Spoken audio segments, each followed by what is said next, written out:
Šioje pamokoje parodysiu, kaip prisijungti Microsoft Dynamics Navision demonstracinę duomenų bazę.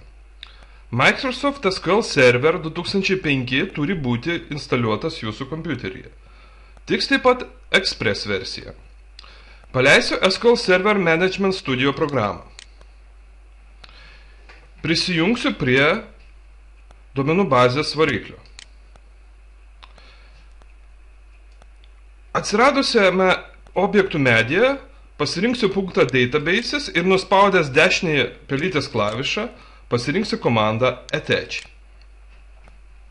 Atsiradusiame lange nuspausiu mygtuką Add ir susiradęs, kur yra demonstracinė duomenų bazės failai, pasirinksiu jį.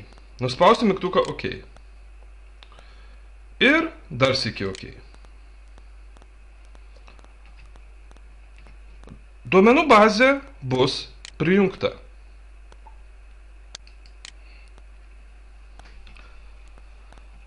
Duomenis krausime netiesiogiai iš duomenų bazės lentelių, bet iš rodinių arba viewų, kuriuos jau esu sukūręs šitoje duomenų bazėje. Išskleidęs parodysiu, kad tai yra sukurti rodiniai pirkėjai, dimensijoms, prekiai, prekės knygai ir vietai.